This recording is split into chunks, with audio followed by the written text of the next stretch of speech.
Welcome to the Recycling Conference live stream.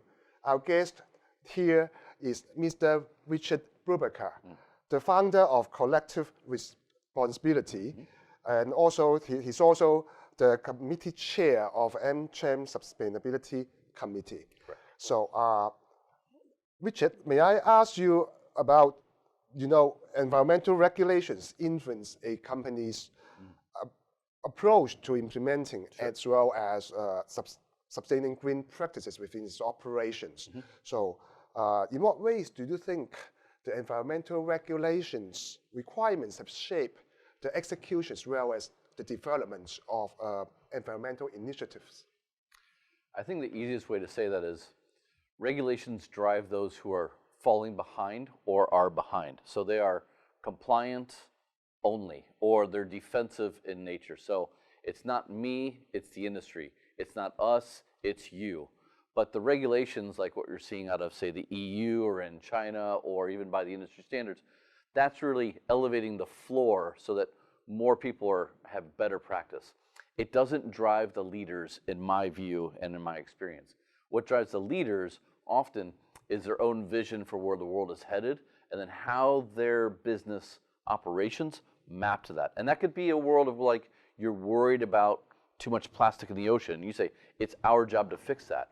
Or it could be, we are the leader in this space. We have an opportunity to actually build a much better business, be more innovative, help our clients, and therefore be more profitable. It could be that as well. But you're taking a very forward-leaning 5, 10, 20-year vision versus the group that's saying, what's the regulation today? What one step should I make? And I think, so in that sense, to answer your question really simply, for anyone who's looking just at their feet, just at what regulations are right now, it's a huge force that pushes them towards sustainability. They don't have a choice. You want to sell your product, you must meet the standard. You want to operate your factory, you must meet the standard. No choice. And so for that sense, it's great. It lifts the floor for everybody. Okay, I see. So because, there are some critics argue that the strict environmental regulations are actually creating barriers to innovations, or just hinder the companies to adopt more cutting-edge technologies. What do you think about this? I disagree, but again, it depends upon the context, the business, the product, the process that we're talking about, but largely I would disagree. I would argue, and what we find through my many years of working in the space is that the most innovative companies are well ahead of the regulations to begin with. The regulations aren't there for them. They're already leading, and they will continue to lead because they see their opportunities. They see these challenges not as something to run away from, but as something to run past. And so they're already well past most of these issues. Although, like if the EU passed a regulation, it might be a challenge for them in the short term, but long term it doesn't do that. It actually should help them because it makes the whole industry kind of come up. And so the competitive landscape gets harder for those who wish to stay behind or wish to only stay to the regulation. So if you see that regulation coming, that should, on some sense, catalyze you to be more innovative, to have a better business practice. And so that creates leadership, and that's what leadership gets paid for, right? Okay, so in overall, actually, what you mean is the environmental regulations are actually a driving force for the development as well. They can be, yes. Okay. They can be. I see. So another topic, hot topic, is greenwashing. So greenwashing has become a big concern in corporate sustainability efforts as well.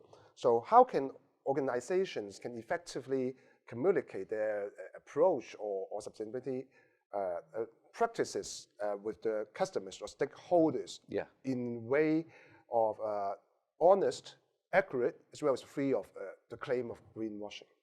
Well, I think the first thing is you stop talking about what you want to do and you start doing it first. And so if you make a goal, that's great. Do what you can to achieve the goal. And if you look at companies like Patagonia, Interface, many, they set a long-term 20-year vision. They mount sustainability, and they make progress along the way. How you communicate that is not that we are leading, that we are achieving, that we had this huge impact. We're on a path. We are making progress. We've made this progress. We still have this progress yet to make.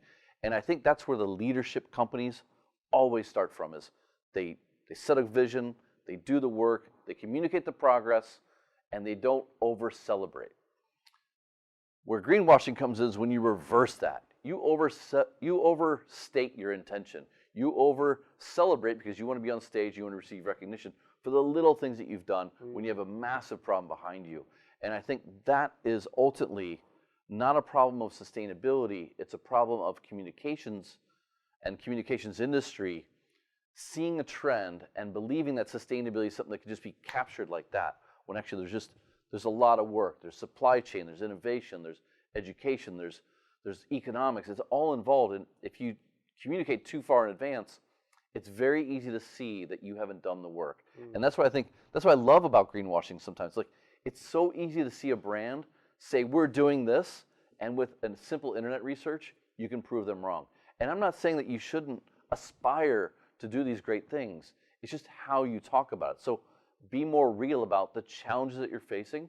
Engage your audience along the journey itself.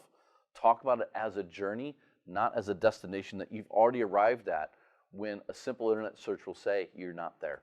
So I think the keywords are a journey as well as not over-celebrating. Exactly. Yeah, I mean, okay. Patagonia was one of these firms, like, they're always throwing out there. What I really liked about them was over the last 15 years, they've talked about the journey that they're on. They're like, we have this material problem, we have this consumption problem, and then they looked for feedback. They didn't try and tell anyone that they had the solution. They were actually, at the same time, they're developing solutions and they're executing on that vision. They're also saying, we need help. We want to work with our competitors. We want to work with our customers. We want to work with they were open. And a lot of firms that aren't, they're the ones who tend to find themselves more in a greenwashing situation, because they're the ones that say, we had the solution, we achieved it first, and then someone with a phone can say, actually, you're not the first, and actually you haven't achieved anything. And that's where things get really dicey. And I think that's where, as a sustainability professional, you see a lot of defense right now, because there's a lot of concern that with every case of greenwashing, it sets the movement towards better business practice back 5 years, 10 years. There's so many people who question anyone who's doing the right thing now because of some bad actors. And I think that's the wider challenge. So a deeper sense of responsibility to what you're saying and to the work you're doing is the best starting point. Okay, I think I agree with you. So thank you very much for your insights today. Thank you. Thank you. Thank you very much.